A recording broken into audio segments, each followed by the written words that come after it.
오늘 우리가 함께 보실 하나님 말씀은 누가복음 12장 49절에서 59절까지의 말씀입니다. 신약성경 116페이지 전으로 있습니다. 누가복음 12장 49절에서 59절까지의 말씀을 저와 여러분이 한 절씩 번갈아 가며 교독하겠습니다. 내가 불을 땅에 던지러 왔노니 이 불이 이미 붙었으면 내가 무엇을 원하리요? 난 받을 세례가 있으니 그것이 이루어지기까지 나의 답답함이 어떠하겠느냐? 내가 세상에 화평을 주려고 온 줄로 아느냐? 내가 너희에게 이르노니 아니라 도리어 분쟁하게 하려 함이로라. 이후부터 한 집에 5사람이 있어 분쟁하되 셋이 둘과 둘이 셋과 하리니 아버지가 아들과 아들이 아버지와 어머니가 딸과 딸이 어머니와 시어머니가 며느리와 며느리가 시어머니와 분쟁하리라 하시니라. 또 무리에게 이르시되 너희가 구름이 서쪽에서 이는 것을 보며 곧 말하기를 소나기가 오리라 하나니 과연 그러하고 남풍이 부는 것을 보면 말하기를 심히 더우리라 하나니 과연 그러하니라. 의식하는 자여 너희가 진리의 기상은 분간할 줄 알면서 어찌 이 시대는 분간하지 못하느냐? 또 어찌하여 옳은 것을 스스로 판단하지 아니하느냐? 내가 너를 고발하는 자와 함께 법관에게 갈 때 길에서 화해하기를 힘쓰라. 그가 너를 재판장에게 끌어가고 재판장이 너를 옥졸에게 넘겨주어 옥졸이 옥에 가둘까 염려하라. 다 함께 읽겠습니다. 내가 이르노니 한 푼이라도 남김이 없이 갚지 아니하고서는 결코 거기서 나오지 못하리라 하시니라. 아멘. 함께 읽은 오늘 본문의 말씀을 가지고 시대분별의 사명이라는 제목으로 말씀 나누도록 하겠습니다. 사진을 하나 보여드릴 텐데요. 지난 20일 목요일에 우리 가슴을 쓸어내리게 하는 선박 좌초 사고가 전남 신안 장상도 남쪽 해상에서 있었습니다. 이 배가 지금 보면 섬에 이렇게 입구를 대고 있는 게 보이시잖아요. 이게 바다를 향해 가고 있어야 되는데 섬을 들이받아가지고 좌초된 장면을 잡은 화면입니다. 이 사고가 19일 수요일 밤 8시경에 있었는데요. 사고 원인이 뭐였는가 들었더니 충격적이었습니다. 원인은 여객선의 1등 항해사와 조타수가 섬이 밀집해 있는 이 지역을 지나면서 수동으로 운항을 해야 되는데 이거를 두 사람이 운항에 집중하지 않고 자동으로 놓고 휴대전화를 봤다는 거예요.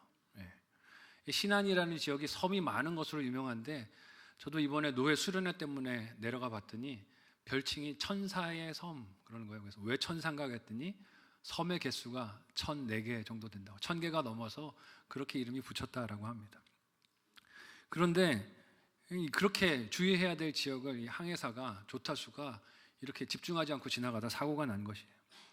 12년 전에 있었던 비극적인 여객선 침몰의 사건도 있었고 작년 노회 수련회로 다녀온 지역이 신안이기도 했기 때문에 이 사고 뉴스가 더욱 남다르게 저에게 들렸던 것 같습니다.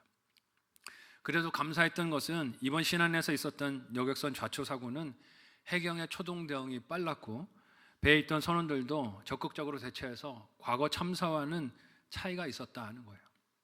배에 타고 있었던 승객이 267명이었는데 한 사람도 다치지 않고 전원이 구조가 되었고 그 중에서 30명 정도는 경미하게 다치거나 신경쇠약 혹은 불안을 호소한다고 하지만 전원이 다 구조됐다는 얘기에 정말 가슴을 쓸어내렸습니다. 과거와 같이 비극적인 죽음으로 결론이 나지 않아서 천만다행이다 하는 생각이 들었어요. 그럼에도 불구하고 이런 사고가 있게 된 원인에 대해서는 자성의 목소리가 높습니다. 여전히 아직도 안전불감증이 심하다는 것이에요. 정해진 규정과 원칙들을 어기는 문제가 심각하다는 것입니다. 방향을 틀어야 하는 지점에서 이 항해사와 조타수가 딴짓을 하다가 무려 10분이 넘게 속도를 줄이지 않고 거의 최고 속도로 달리다가 섬에다가 들이부딪혔다는 것이에요. 이런 항해사와 조타수의 안이했던 모습이 그러나 오늘 살아가고 있는 우리의 모습은 아닐까요? 우리가 인생 항해를 하고 있는 오늘은 암초와 많은 섬들이 있는 위험지역인데 자기 역할을 이 자동 운행장치에다가 맡겨놓고 손에 붙든 휴대폰 화면 속에 정보들, 뉴스들을 보느라고 정신이 없는 하루하루를 보내고 있는 것은 아닙니까? 아무 일이 없을 것이라고, 이제껏 예수님의 재림이 일어나지 않았으니 오늘도 아닐 거라고, 내일도 아닐 거라고, 내가 살아가는 동안에는 그날은 없을 것이라고 마음을 놓고 있는 것은 아닙니까? 뻔한 일상을 무슨 재미있는 일 없나, 흥미로운 일 없나, 어떻게 하면 즐거운 것들로 내 삶을 채울지에 집착하면서 내 손에 들고 있는 것을 보느라 정신이 없는 것은 아닙니까? 지금 무슨 일을 해야 하는지 시대 분별이 안 되는 것입니다. 오늘 본문에서 예수님은 오늘 우리와 같이 안위함 속에 살고 있었던 이스라엘 백성들을 향해 그들이 분별해야 할 시간, 즉 때에 대해서 말씀을 하십니다. 예수님께서 그들 가운데 오셔서 행하시는 일들의 의미를 제대로 알아듣고 안이한 생각과 삶을 되돌려서 배 방향을 분명하게 돌이키라는 신호를 주시는 것이에요. 경고의 사인을 주시는 것입니다. 예수님은 자신이 오신 것이 이 시대에 어떤 일들을 일으키는 사건이라고 말씀하십니까? 이 말씀을 듣는 우리는 우리에게 주어진 이 시간, 기회를 어떻게 사용하면서 살아야 할까요? 첫 번째로 이 시대는 주님과 함께 성도들이 갈등을 감당해야 하는 때라고 말씀하십니다. 오늘 말씀에서 예수님은 자신을 평소와 다르게 말씀하세요. 예수님은 평화의 왕 아니십니까? 이 땅에 평화의 왕으로 오셨어요. 그런데 오늘 말씀에서 예수님은 자신이 평화를 가지고 오신 분이 아니라 다툼과 분쟁을 일으키는 분이라고 하십니다. 함께 오늘 보면 49절에서 53절을 같이 한 목소리로 읽어보도록 하겠습니다. 같이 읽습니다. 시작. 내가 불을 땅에 던지러 왔노니 이 불이 이미 붙었으면 내가 무엇을 원하리요? 나는 받을 세례가 있으니 그것이 이루어지기까지 나의 답답함이 어떠하겠느냐? 내가 세상에 화평을 주려고 온 줄로 아느냐? 내가 너희에게 이르노니 아니라 도리어 분쟁하게 하려 함이로라. 이후부터 한 집에 5 사람이 있어 분쟁하되 셋이 둘과 둘이 셋과 하리니 아버지가 아들과 아들이 아버지와 어머니가 딸과 딸이 어머니와 시어머니가 며느리와 며느리가 시어머니와 분쟁하리라 하시니라. 아멘. 누가복음에서 불이라는 단어는요, 심판을 뜻하는 말이기도 하고 성령님의 강림을 뜻하는 말로도 쓰였습니다. 누가복음 3장 9절에서는 심판을 뜻하는 말로 이렇게 쓰여요. 제가 한번 읽어드리겠습니다. 이미 도끼가 나무 뿌리에 놓였으니 좋은 열매 맺지 아니하는 나무마다 찍혀 불에 던져지리라. 여기서의 불은 뭘 뜻합니까? 심판을 뜻하죠. 그리고 같은 장인 누가복음 3장 16절에서는 성령 강림을 뜻하는 말로도 이 단어가 쓰입니다. 제가 한번 읽어드릴게요. 요한이 모든 사람에게 대답하여 이르되 나는 물로 너희에게 세례를 베풀거니와 나보다 능력이 많으신 이가 오시나니 나는 그의 신발끈을 풀기도 감당하지 못하겠노라. 그는 성령과 불로 너희에게 세례를 베푸실 것이요. 아멘. 누가복음 속에서는 이렇게 불이 이렇게 심판으로도 성령의 강림으로도 쓰입니다. 이렇게 쓰인 단어의 사용 예를 볼 때 예수님이 사용하신 불이라는 단어는 이 두 가지 의미가 모두 다 들어있다는 것을 알 수 있어요. 무슨 뜻입니까? 예수님께서 이 땅에 오신 것은 죄인들을 구원하시기 위함이지만 믿지 않는 자에게는 이렇게 오신 주님의 임재가 뭐가 된다는 거예요? 심판이 된다는 거예요. 믿지 않으니 심판이 되는 것입니다. 심판의 근거가 되는 것이에요. 하나님께서 보내신 최종적이고 완전한 구원의 손길 예수님을 자기 생각과 고집으로 거부하는 것은 심판을 스스로 자초하는 선택이 된다는 것입니다. 또한 예수를 주와 그리스도로 영접하고 믿는 것은 성령 하나님의 역사가 아니면 불가능한 일이기에 성령의 불을 땅 가운데 던지시는 것이 예수님이 이 땅에 오심으로 행하신 일이자 그 불이 세상에 붙는 것이 예수님께서 바라시는 일이란 것을 알 수 있어요. 예수를 나의 주와 그리스도로 고백하는 것은 성령 하나님이 아니면 안 되는 일이기 때문에 그렇습니다. 그래서 50절은 예수님께서 그 불이 세상에 붙기를 원하는 갈망이 크다고 하십니다. 온 세상이 예수를 주와 그리스도로 믿고 이 심판을 멸하기를, 성령의 불을 받고 주님 앞에 돌아오기를 원하신다는 것이에요. 그 갈망하시는 마음이 예수님께서 받을 세례에 대한 간절함이라고도 하십니다. 그런데 이미 3장 말씀에서도 봤지만 예수님은 세례 요한에게 이미 세례를 받으셨어요. 그러면 여기서 말씀하시는 예수님의 세례가 무엇을 뜻하는 것일까요? 주님께서 십자가에서 죽으실, 그래서 이루실 하나님의 인류 구원의 계획을 뜻하는 것입니다. 겉으로 볼 때 예수님의 십자가의 죽으심은 그렇게 처참하고 저주받은 고통과 괴로움이 없어 보일 수 있습니다. 왜냐하면 십자가라는 사형의 형틀이 어떻습니까? 어떤 사람을 하늘과 땅 그 어디에도 속하지 못하도록 나무에 매달아 죽이는 극형이기 때문입니다. 이 십자가의 이미지를 한번 생각해 보세요. 십자가는 땅에 있지도 못하고 하늘에도 있지 못하는 것입니다. 중간에다 매달아 두는 것이에요. 어디에도 속할 자격이 없다고 여기고 저주하는 것이죠. 예수님께서 하나님께 저주를 받아 버림을 당하신 것 같고 사람들에게도 환영을 받지 못한 배척과 외로운 죽음으로 심판을 받은 것만 같은 것이 이 십자가의 모습입니다. 하지만 하나님은 그 예수님을 통해 죄를 멸하셨고 사람과 하나님 사이에 가로막혀 있는 장벽을 허물어 구원의 길을 열리게 하신 줄로 믿습니다. 이것이 인생에게 가장 아름다우며 좋은 소식이 아니겠습니까? 하지만 그것은 믿는 자들에게 좋은 소식이지 믿지 않는 자들에게는 어때요? 분쟁을 일으키는 소식인 것입니다. 그래서 예수님은 자신이 오신 것이 세상에 화평을 주심이 아니라 화평을 위하여 오셨지만 이것을 믿지 않는 자들에게는 도리어 반대인 분쟁을 주는 것이다 말씀하십니다. 왜 분쟁을 합니까? 인생이 죄와 사망에 충돌하려고 가고 있는 좌초될 방향을 향해서 가고 있는데 예수님이 오신 것은 그 방향을 바꾸라고 말씀하시는 것이기 때문이에요.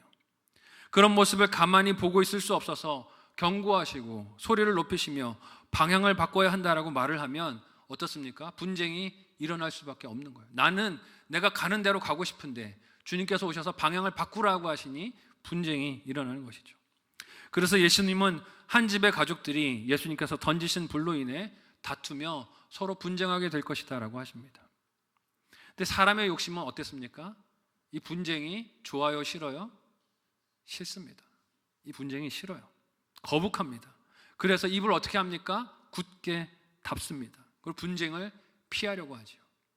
가족들 사이에서 서로 불편한 것이 싫고 적당히 평화로운 관계를 이루며 살고 싶은 회피 본능이 있기 때문입니다. 그래서 입을 다물고 이 정도의 평화를 누리고 사는 것 나는 만족한다 하고 지나가는 거예요.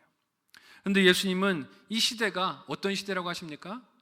그렇게 살 때가 아니라고 하십니다. 예수님께서 이 땅에 불을 던지러 오셨다면 그 뒤를 따르는 제자들도 어떤 사람이 되어야 합니까? 한번 따라해 보실까요? 불을 던지는 사람.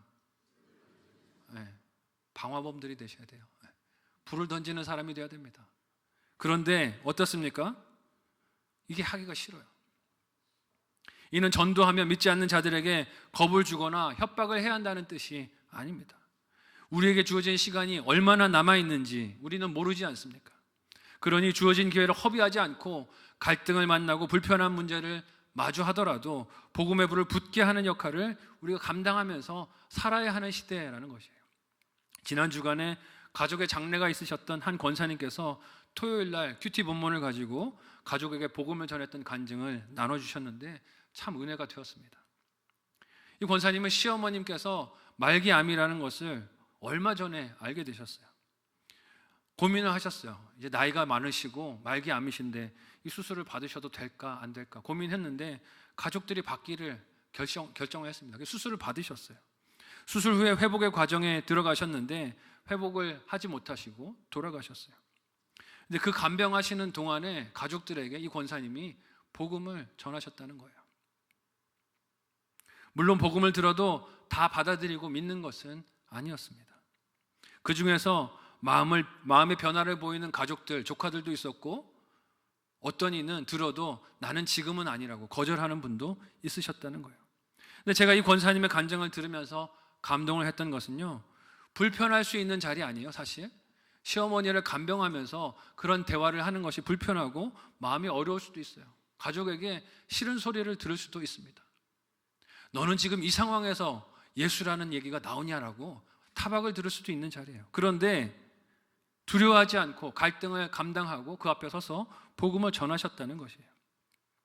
예수 그리스도를 전해서 예수 없이 살던 그 항로를, 삶의 항로를 바꾸게 하려고 미움을 받을 수 있는 위험, 원망과 갈등이 일어날 수 있는 위기도 피하지 않으신 그 선택이 너무 귀하다 하는 생각이 들었습니다. 거짓된 평화에는 생명이 없기에 예수님은 하나님과 인생이 누려야 할 진정한 평화를 위해서 분쟁하도록 이 땅에 오신 줄로 믿습니다. 나는 이 시대를 분별하고 그 분쟁에 동참하고 있습니까? 아니면 그냥 좋은 게 좋은 거라고, 갈등은 싫다고, 가족들에게 싫은 말 듣기 싫으니 적당히 나만 잘 믿고 살자고 분쟁해야 될 시대를 분별하지 못하고 지나가고 있습니까? 분쟁해야 할 대상과는 가까이 잘 지내고 그 반대로 가까이 지내야 할 대상과는 분쟁하며 멀리 떨어져 지내고 있는 것은 아닙니까? 오늘 말씀을 통하여 우리가 어느 갈등 가운데 용감하게 서야 할지 분별하는 저와 여러분들이 되실 수 있기를 예수님의 이름으로 간절히 소원하고 축복합니다. 한번 생각하고 적용해 보시기를 바랍니다. 첫 번째 묵상 적용 질문을 드립니다. 첫 번째는요, 전도해야 하지만 관계가 어려워질까 피하는 대상은 누구입니까? 전도해야 하지만 관계가 어려워질까 봐 피하고 그렇게 회피하는 대상이 누구입니까? 어떻게 하면 직면할 수 있을까요? 생각해 보시고 적용해 보시면 좋겠어요. 두 번째로, 이 시대는 마지막 심판을 준비해야 하는 때 기회라고 말씀하십니다. 예수님은 사람들이 날씨를 짐작하고 대비하는 분별력을 비유로 사용하셔서 예수님이 지금 그들 속에 오셔서 가르치신 말씀과 행하신 일들을 통해 무엇을 준비해야 하는 때인지 분별하라고 하십니다. 다 함께 오늘 본문 54절에서 56절을 한 목소리로 읽어보도록 하겠습니다. 같이 읽습니다. 시작. 또 무리에게 이르시되 너희가 구름이 서쪽에서 이는 것을 보면 곧 말하기를 소나기가 오리라 하나니 과연 그러하고 남풍이 부는 것을 보면 말하기를 심히 더우리라 하나니 과연 그러하니라. 외식하는 자여 너희가 천지의 기상은 분간할 줄 알면서 어찌 이 시대는 분간하지 못하느냐. 아멘. 예수님이 이 말씀은 지금 유대인들 앞에 하고 계세요. 그들의 눈앞에 와 계시는 하나님의 나라, 즉 예수님께서 가지고 오신 복음에 대해서 너희는 어째서 분별하지 못하느냐 탄식하시며 말씀하시는 거예요. 그들의 주변 상황이 바뀌면 날씨가 바뀔 것을 짐작하듯이 예수님께서 행하신 사역들을 보며 그 뜻을 분별해야 하지 않느냐라고 물어보시는 겁니다. 이 말씀을 예수님이 왜 하시는 것일까요? 예수님께서 이제까지 그들 눈앞에 보이신 일들을 제대로 봤고 제대로 들었고 생각했다면 회개하고 돌이켜야 할 근거가 충분하다는 것입니다. 하나님이 아니시면 할 수 없는 일들을 예수님이 유대인들 앞에서 얼마나 많이 행하셨습니까? 병마를 고치셨어요. 병마에 붙들려 있는 사람들을 고치셨습니다. 죽었던 사람을 예수님이 살리기도 하셨습니다. 더러운 귀신을 꾸짖어 쫓아내기도 하셨고 오병이어로 수많은 사람들을 먹이는 이적도 행하셨습니다. 제자들을 각 마을로 보내서 예수님이 행하셨던 일들을 다 행하게 하시면서 임하신 하나님의 나라를 유대인들이 보고 느끼게 하셨어요. 하지만 유대인들은 어땠습니까? 여전히 예수님과 제자들을 통해 나타났던 그 일들을 믿는 게 아니라 의심만 했습니다. 의심만 했어요. 예수님께서 행하신 이적들은 믿음의 근거가 되지 못한 것이죠. 그래서 또 다른 이적을 요구합니다. 이거 말고 다른 이적을 좀 보여주세요. 이는 예수님 당시 유대인들만의 모습은 아닐 것입니다. 오늘 내 입에도 이들과 유사한 불평과 원망이 나오지 않습니까? 강단에서 선포되는 말씀, 목장에서 이루어지는 삶과 말씀의 나눔, 일상에서 만나는 사건과 관계들 속에서 하나님은 찾아오시고 또 찾아오시고 말씀하시고 또 말씀하시는데 그런 하나님의 나라와 말씀보다 나는 내가 원하는 표적을 원해요. 내가 원하는 기도응답 달라고 부르짖습니다. 다른 은혜, 다른 증거 요구한다면 유대인들과 다를 바가 하나도 없을 것입니다. 예수님이 이런 완악한 마음들을 향하여 56절에서 외식하는 자여 라고 부르시며 탄식하십니다. 왜 이 사람들은 외식하는 자라고 부르셨을까요? 그들이 예수님께서 보이신 이적을 보이는 그대로 보고 들리는 그대로 그 가르침을 들었다면 믿음으로 반응하는 것이 당연했기 때문이에요. 그런데 이를 보이지 않는다고 비난하고 들리지 않는 것으로 헐뜯으니 외식하는 자가 되었다 하는 것입니다. 왜냐하면 그 말씀을 받아들이고 그 이적을 믿을 때 내가 죄인 된 것을 인정해야 하는데 그러기가 싫은 거예요. 그러니 죄인으로 자신이 드러나는 것이 싫고 받아들일 수 없는 현실이니 어떻게 합니까? 메시지가 안 좋은 걸로 만드는 거예요. 안 들리는 메시지, 안 보이는 메시지로 만듭니다. 뻔히 보이는 것을 보이지 않고 들리지 않는다라고 비판하는 것이죠. 예수님이 이걸 뭐라고 말씀하시는 거예요? 외식하는 자여 라고 말씀하시는 겁니다. 내 마음에 들지 않으면 분명하게 자기 귀에 들린 경고의 말씀도 뭐라고 말합니까? 듣지 못했어요 라고 말하는 것이죠. 왜냐하면 이미 마음을 굳게 닫아 걸었기 때문입니다. 들을 의지가 마음이 없는 거예요. 하지만 그런다고 다가오는 위기와 사고가 피해갑니까? 그렇지 않습니다. 시시각각 섬과 부딪히게 될 시간이 다가오고 있음에도 경고 알람의 소리에 눈과 귀를 두지 않으면 내 원하는 것만 보는 것이 문제를 피하게 해주지 못합니다. 지금 우리가 분별해야 할 시대는 내 고집대로 멸망의 길로 삶을 방치하여 내버려 둘 때가 아니라는 것이에요. 이에 예수님은 다시 그들에게 어떤 결단과 변화를 촉구하십니까? 함께 오늘 본문 57절에서 59절을 한 목소리로 읽어보도록 하겠습니다. 방송시 57절에서 59절 띄워주시고 같이 읽습니다. 시작. 또 어찌하여 옳은 것을 스스로 판단하지 아니하느냐? 내가 너를 고발하는 자와 함께 법관에게 갈 때 길에서 화해하기를 힘쓰라. 그가 너를 재판장에게 끌어가고 재판장이 너를 옥졸에게 넘겨주어 옥졸이 옥에 가둘까 염려하라.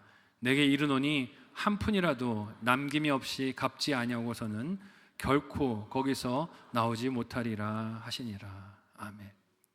이제까지 날씨의 분별과 비유하여 하나님 나라를 수용해야 하는 인생의 사명을 말씀하신 예수님은 어째서 시대를 분별하지 못하느냐고 탄식하십니다. 그러면서 이걸 이렇게 비유하세요. 판사 앞에 도착할 피의자가 자신을 고발한 피해자와 화해하기를 힘써야 하는 상황에 빗대어 말씀하십니다. 지금 눈을 뜨서 내가 어느 위치에 있는지를 파악하라는 것이에요.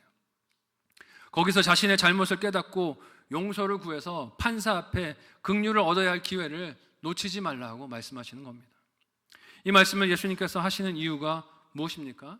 예수님께서 지금 그들 앞에 오셔서 그들이 숨겼던 죄를 드러내 주시는 것, 말씀을 주시고 깨우침의 시간을 주시고 병든 사람을 고치며 하나님의 나라를 보이시는 것은 회개하고 삶의 방향을 바꾸라는 기회를 주시는 시간이기 때문에 그래요. 사랑이기 때문에 그렇습니다. 하나님의 심판 앞에 서기 전에 지금 삶의 항로를 바꾸라는 것입니다. 예수님께서 가르치신 말씀과 보이신 이적은 논쟁하고 다툴 일이 아니라는 거예요. 믿고 받아들이고 회개함으로 드러난 죄를 뉘우치고 돌이켜서 살아야 할 때라는 뜻입니다. 자존심을 내세울 때가 아니라는 말씀이에요. 요즘 법정에서 이루어지고 있는 지난 계엄과 관련된 재판들을 볼 때면 참 마음이 답답합니다. 논쟁이 오가는 내용들이 궁금해서 무슨 내용을 가지고 변론을 하고 다투나 하고 볼 때면 제 마음이 참 답답하게 뭐가 막힌 것 같은 느낌이 들 때가 많아요. 자기 잘못을 인정하고 반성해야 하는 사람들이 오히려 큰 소리를 치고 떳떳하게 뻔뻔하게 그렇게 얼굴을 들고 있는 모습을 볼 때면 참 이게 무슨 법정인가 하는 생각이 들 때가 있어요. 재판의 과정에서 선처라는 것이 있지 않습니까? 어떤 사람에게 선처가 주어집니까? 한번 따라해 보시겠어요? 자기 죄를 인정하는 사람. 자기 죄를 인정하는 사람에게 선처가 주어집니다. 뉘우치는 태도를 보이는 사람에게 그런 선처가 있는 거예요. 그런데 범한 죄가 중하고 받을 처벌이 크다고 예상이 되면 어떻습니까? 이 두려움 때문에 더욱 뻔뻔하게 아닌 척을 하면서 다투는 사람들이 있어요. 근데 그렇게 버티다가 패소당하면 어떻게 되겠습니까? 선처받을 수 있었던 기회도 잃어버리고 받아야 할 모든 형벌들을 남김없이 다 받아야 할 것입니다. 이런 완전한 파멸의 위기를 느끼고 그럴 낌새를 감지한다면 어떤 길이 지혜로운 선택이겠습니까? 잘못했다고 인정하는 거예요. 긴급하게 화해하고 타협하는 것입니다. 자신의 자존심, 체면, 자신이 옳다고 생각하는 논리를 내세울 때가 아니라는 것이에요. 예수님께서 오늘 말씀을 완고한 유대인들에게 하시는 이유가 무엇이겠습니까? 지금 그들 앞에 찾아오신 하나님의 나라, 즉 예수님과 어떤 관계를 맺어야 할 것인지 분별하고 빨리 회개하고 돌아오라는 것이에요. 지금 그들에게 말씀을 주시는 것은 화해할 수 있는 기회를 주시는 은혜라는 것입니다. 그 시대를 잘 분별하는 것이 인생의 시급한 사명인 줄 믿습니다. 우리 인생이 암초에 부딪히기 전에, 침몰하기 전에 하나님 주신 신호를 잘 알아듣고 방향을 바꿔야 하는 거예요. 우리도 이때를 잘 분별해서 살아가야 하지 않겠습니까? 하나님은 죄인을 반드시 심판하십니다. 믿으시기 바랍니다. 이 죄인이 누구를 뜻합니까? 예수 그리스도를 믿지 않는 자들을 뜻해요. 지난 금요일에 함께 나눴던 말씀처럼 지금 세상에 가라지와 곡식이 공존하고 있는 것은 심판이 없기 때문이 아니라 마지막 구분을 위한 준비 기간이고 아직 기회를 주시는 은혜의 기간이기 때문에 그렇습니다. 마태복음 13장 29절에서 30절을 다 같이 한 목소리로 읽어보겠습니다. 같이 읽습니다. 시작. 주인이 이르되 가만두라. 가라지를 뽑다가 곡식까지 뽑을까 염려하노라. 둘 다 추수 때까지 함께 자라게 두라. 추수 때 내가 추수꾼들에게 말하기를 가라지는 먼저 거두어 불사르게 단으로 묶고 곡식은 모아 내 곡간에 넣으라 하리라. 아멘. 착각하지 말라는 거예요. 지금 심판받지 않는다고 내가 잘 살고 있구나 오해하면 안 된다는 것입니다.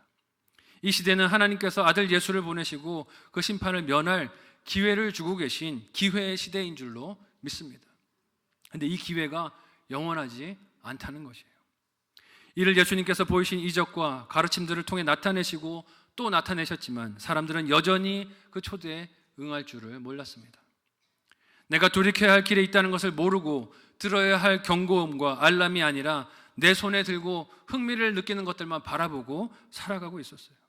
눈과 귀가 닫혀 있었고 스스로 옳다라고 여기며 살아가고 있었기 때문입니다. 그것이 자신이 스스로 옳다고 여기는 교만이나 무지함이든 아니면 여전히 항로를 변경할 수 있는 시간과 기회가 많이 남아있다고 여기는 착각이든 말씀을 제대로 듣고 깨달아서 돌이키지 않는다면 이후에는 좌초된 배와 같이 옴짝달싹 할 수 없는 사고 앞에서 슬퍼하며 눈물을 흘리는 시간을 마주하게 될 것입니다. 이렇게 마지막 심판을 준비해야 하는 시대가 흘러가고 있는데 이 시대를 분별하지 못하고 안이하게 내 삶을 바라보고 있는 것은 아닙니까? 온 세상이 극단적인 이기주의와 개인주의를 편하게 여기며 살아가니 내 신앙도 그 사조에 맞춰서 적당히 자동 항해를 걸어놓고 가고 있는 것은 아닙니까? 주일 예배에 나와서 한 번 예배 드리고 일주일에 살면 내 뜻대로 내 마음대로 살면서 이렇게 살아도 하나님 백성답게 사는 것이겠지 착각하고 살고 있는 것은 아닙니까? 물론 구원은 개인이 예수 그리스도를 인격적으로 만나 그 예수를 주와 그리스도로 영접하여 하나님께 받는 선물이지만 여러분 기억하십시오. 신앙생활은 결코 개인적일 수 없습니다. 서로가 말씀을 통해 인생 항로에 도사리고 있는 암초들을 살펴주고 함께 기도하고 낙심과 절망에 빠지는 이들을 이끌어주면서 걷는 것이 신앙 여정이기 때문에 그래요. 그런데 점점 신앙생활을 하면서 이렇게 공동체 생활을 하는 것이 어려워짐을 느낍니다. 신앙생활이 개인주의화 돼가는 모습을 볼 때가 많아요. 교회 봉사자가 필요하다고 외쳐도 그건 내 이야기가 아니야. 교회 목장으로 모이자 그래도 그건 나랑 상관없는 이야기야. 나는 그저 나 혼자 주일 예배 한 번 나와서 예배 드리고 돌아가면 성도의 사명 다 하는 거야 라고 생각하며 살 때가 많습니다. 예수님은 홀로 옳다고 여기며 고집스러웠던 유대인들을 안타깝게 여기시고 부르셨어요. 그리고 그 부르심은 오늘 우리를 향해서도 계속 변함없이 이어지고 있습니다. 시대를 분별하라는 말씀으로 그것이 성도의 사명인 것을 암초를 향하는 우리의 인생을 향해 알람을 계속해서 보내주고 계세요. 그대로 살면 안 된다고. 인생의 항로를 바꿔야 한다고. 하나님의 말씀을 듣고 그 삶의 항로를 바꿔야 하나님이 기뻐하시는 길로 갈 수 있다고 우리에게 지속적으로 경고와 알람을 보내십니다. 우리의 시선을 내 흥미와 호기심을 쫓던 것에서 돌려서 말씀에 두고 심판을 우선적으로 준비할 시대를 분별하는 저와 여러분들이 되실 수 있기를 예수님의 이름으로 간절히 소원하고 축복합니다. 내가 무엇을 보고 있는지를 분별하세요. 내가 어디로 가고 있는지를 살피세요. 말씀을 따라 순종하며 구원의 길로 걷는 저와 여러분 모두가 되시기를 예수님의 이름으로 간절히 소원하고 축복합니다. 한번 생각하고 적용해 보시기를 바랍니다. 마지막 묵상 적용 질문을 드립니다. 첫 번째는요, 시대를 분별하는 눈이 있습니까? 시대를 분별하는 눈이 있습니까? 뉴스와 성경 중에 무엇을 더 오래 보십니까? 생각해 보시면 좋겠어요. 두 번째, 법관 앞에 서기 전에 화해하기를 힘쓰라는 예수님의 말씀이 나를 어떻게 경고하십니까? 법관 앞에 서기 전에 화해하기를 힘쓰라는 예수님의 말씀이 나에게 무슨 경고를 주십니까? 생각해 보시고 적용해 보시면 좋겠어요. 예수님은 인생에게 시대 분별의 사명이 있다고 하십니다. 특히 자신이 평화를 주러 오신 것이 아니라 불과 분쟁을 주러 오셨다고 하시며 복음이 증거되는 자리에서의 갈등은 성도가 피할 것이 아니라 직면해야 하는 성도의 사명이라고 하십니다. 그런데 우리는 그 자리를 피하고만 있는 것은 아닙니까? 또한 이 시대는 하나님의 심판이 있기 전에 하나님의 구원 초청에 응답해야 하는 시대라고 경고 알람을 우리에게 울려주세요. 이런 예수님의 말씀에 우리는 어떻게 반응해야 할까요? 혹시 전남 신안에 좌초했던 여객선의 항해사와 조타수처럼 시선이 내 필요와 흥미, 이익에만 가 있는 것은 아닙니까? 내가 원하는 은혜, 내가 원하는 즐거움, 내가 원하는 이익들만 바라보면서 봐야 할 것을 보지 못하고 좌초되는 길을 향하여 가고 있는 것은 아닙니까? 예수님께서 주신 말씀을 통해 내가 보냄을 받은 시대를 분별하고 항로를 바꿔야 할 기회, 구원을 얻을 기회, 마지막 결산의 날에 예수 그리스도께 속한 자녀로 그렇게 기쁨 가운데 설 수 있는 기회를 잃지 않는 저와 여러분 모두가 되시기를 예수님의 이름으로 간절히 소원하고 축복합니다. 아멘. 함께 기도하겠습니다. 오늘 말씀을 기억하며 이 시간에 이렇게 기도하면 좋겠습니다. 예수님은 우리에게 시대 분별의 사명을 주시면서 이를 잘 감당하라고 하십니다. 이 시대는 주님과 함께 갈등을 감당해야 하는 때이자 마지막 심판을 준비해야 하는 때라고 말씀하십니다. 이 땅에서 안락하고 편안한 삶을 누리고 싶은 욕심에서 시선을 돌려서 인생 항로를 바꾸고 말씀대로 걸어가야 하는 때를 분별해야 된다고 말씀하십니다. 이 시간 함께 기도할 때 하나님, 인생 항로를 바꿔야 할 시기를 놓치지 않도록 도와주시옵소서. 내 인생 항로가 잘못 잡혀서 좌초되지 않도록 인도하여 주시고 시대 분별의 사명을 잘 감당하여 하나님 뜻대로 살며 복음 증거하는 사명을 감당하는 우리 인생이 되게 도와달라고 오늘 말씀을 기억하며 합심하여 함께 기도하시겠습니다.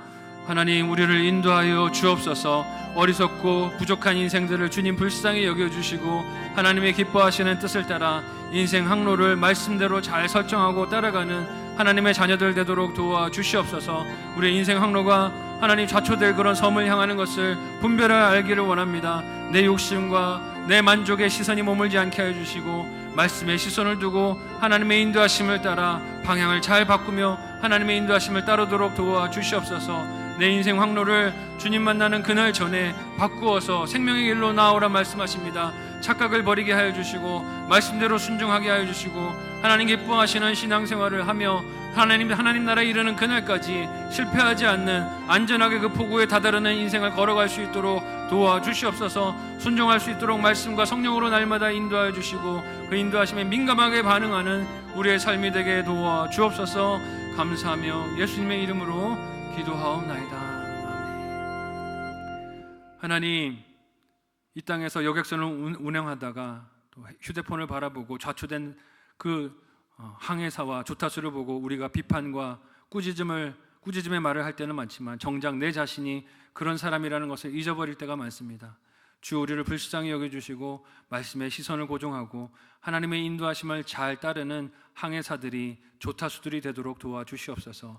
하나님, 우리의 시선이 날마다 하나님 말씀에 머물게 하여 주시고 하나님 기뻐하시는 뜻을 분별하게 하여 주셔서 시대를 분별하게 하여 주시고 말씀대로 살아가며 걸어가며 믿고 누리는 하나님의 자녀들 다 되게 도와주시옵소서. 오늘 하나님의 은혜 감사하며 예물 드리오니 기쁨으로 연락하여 주옵소서. 예수님의 이름으로 기도하옵나이다. 아멘.